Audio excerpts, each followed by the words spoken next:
Assalamualaikum warahmatullahi wabarakatuh.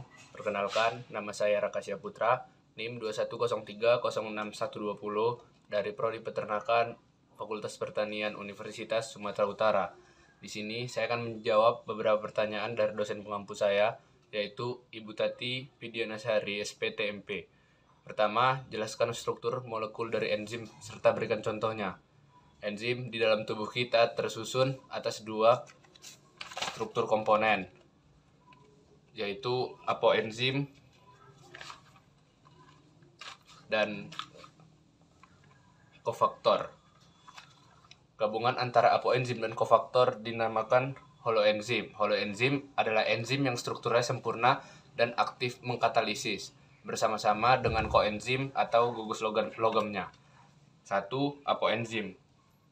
Apoenzim merupakan enzim yang tersusun atas senyawa protein dan merupakan jenis yang paling mendominasi dari semua struktur enzim yang ada. Sifatnya labil atau mudah berubah serta kerjanya dipengaruhi oleh suhu dan pH. Yang kedua, kofaktor.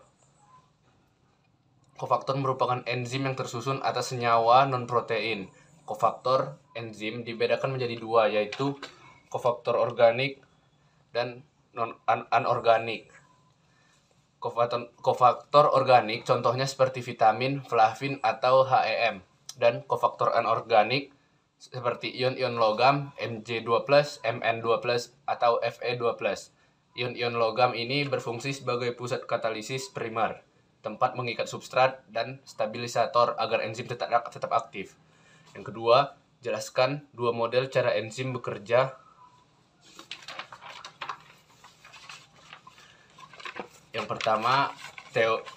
pertama teori lock and key yang dikemukakan oleh Emil Fischer pada tahun 1894 dengan pernyataan enzim memiliki sisi aktif yang spesifik dalam mengikat substrat.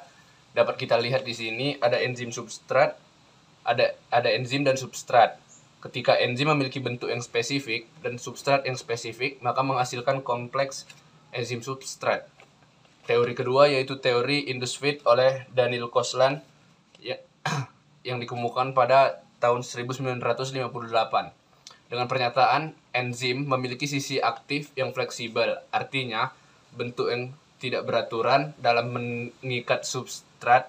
Dapat kita lihat di sini ada enzim ditambah substrat, maka menghasilkan kompleks enzim substrat walaupun bentuk enzim tersebut tidak sempurna. Yang ketiga, jelaskan klasifikasi enzim secara internasional dan berikan contohnya. 1. Oksidoreduktase, reaksi reduksi oksidasi atau transfer elektron dari satu substrat ke substrat lainnya.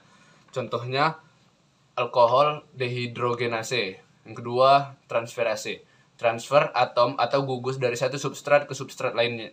Contohnya heksokinase. Yang ketiga, hidrolase, bereaksi secara hidrolisis atau pemecahan ikatan karena adanya air, contohnya tripsin.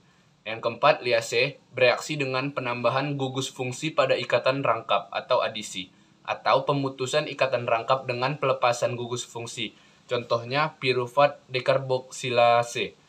Yang kelima, isomerase, reaksi isomerisasi atau penyusunan ulang atom-atom substrat, contohnya maleat isomerasi. 6. Ligase, pembentukan ikatan C, CS, CO, dan CN. Diikuti dengan pemutusan isofosfat dari ATP, contohnya pirufat karboksilase. Yang keempat, jelaskan sifat-sifat dari enzim. A. Enzim sebagai katalisator. Enzim merupakan katalis yang dapat mengubah laju reaksi tanpa ikut bereaksi. Enzim bersifat khas atau spesifik kerjanya, dan aktivitas dapat diatur. Tanpa kehadiran enzim, suatu reaksi itu sangat sukar terjadi. Sementara, dengan kehadiran enzim, kecepatan reaksinya dapat meningkat sampai 107 kali. Sebagai contoh, enzim katalase yang mengandung ion besi atau Fe mampu menguraikan 5 juta molekul hidrogen per oksida atau H2O2 per menit pada 0 derajat Celcius. H2O2 hanya dapat diuraikan oleh atom besi, tetapi satu atom besi akan memerlukan waktu 300 tahun untuk menguraikan sejumlah molekul H2O2 yang oleh satu molekul katalase yang mengandung satu atom besi diuraikan dalam 1 detik. B. Enzim itu suatu protein. Struktur dari suatu enzim tidak lain adalah protein. Karena aktivitas katalitiknya bergantung pada integritas strukturnya sebagai protein, walaupun ada beberapa senyawa yang dapat bertindak sebagai katalis, misalnya RNA. C. Enzim itu khusus fungsi enzim itu tertentu.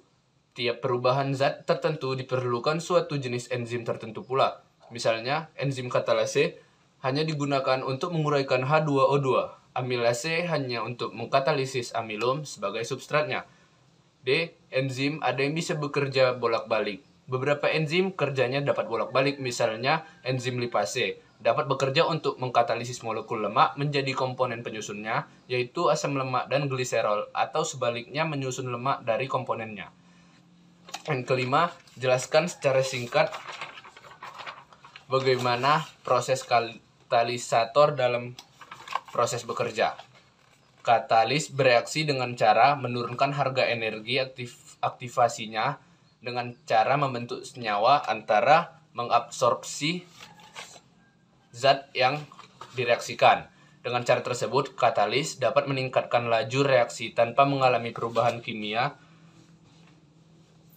secara permanen. Untuk itu, katalis menempel pada bagian substrat tertentu dan akhirnya dapat menurunkan energi pengaktifan dari reaksi sehingga reaksi berlangsung dengan cepat. Pada diagram ini, bahwa grafik yang berwarna biru adalah enzim dan substrat tanpa katalisator. Sementara grafik berwarna orange menggunakan katalisator sehingga produk yang dihasilkan lebih cepat. Dapat disimpulkan reaksi tanpa menggunakan katalis memerlukan energi aktivasi yang tinggi, sedangkan reaksi dengan katalis memerlukan energi aktivasi yang lebih rendah. Yang keenam, jelaskan faktor yang mempengaruhi kerja enzim dan berikan contohnya. A. Suhu. Kerja suatu enzim sangat dipengaruhi suhu lingkungannya.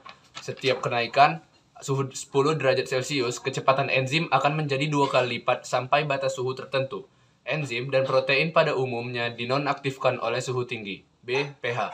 Semua enzim peka terhadap perubahan pH dan nonaktif pada lingkungan pH sangat rendah atau asam kuat dan pH tinggi atau basa kuat. Contoh, enzim pepsin memiliki pH optimum 2, sedangkan enzim trypsin memiliki pH optimum 8,5.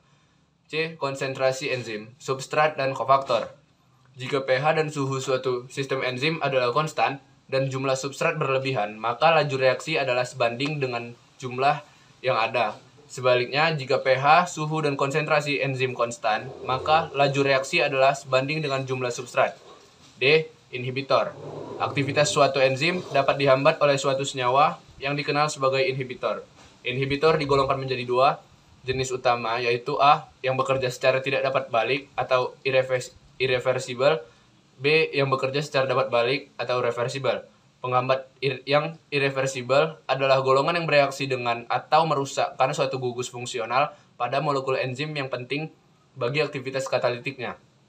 Sebagai contoh adalah senyawa diisoprofil fluorofosfat atau DFP yang menghambat enzim asetilkolin esterase, yaitu enzim yang penting di dalam transmisi impuls syaraf. Kemudian penghambat yang reversible adalah inhibitor yang reaksi kimianya berjalan 2 arah atau dapat balik dan bersifat tidak stabil.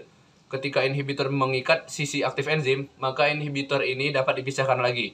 Dari ikatannya, contoh inhibitor reversible adalah EDTA. EDTA merupakan senyawa inhibitor bagi enzim golongan protease logam karena kemampuannya dalam mengelat ion logam.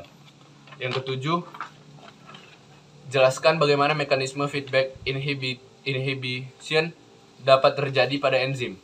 Dalam sistem biologis, kecepatan kerja enzim dapat dipengaruhi oleh kehadiran suatu molekul lain yang dapat berperan sebagai pemicu aktivator atau penghambat inhibitor. Keduanya bisa disebut secara bersama-sama sebagai efektor. Dapat kita lihat di sini terdiri dari 5 substrat, yaitu substrat A, B, C, D, E, dan enzim A, B, C, D, E.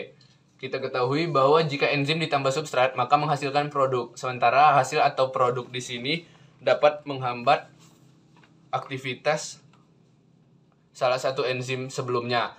Pada pola umum pengontrol jalur metabolisme biasanya terjadi ketika enzim pertama pada jalur metabolisme tersebut dihambat kerjanya oleh hasil akhir dari jalur metabolisme tersebut. Sekian dari saya. Assalamualaikum warahmatullahi wabarakatuh.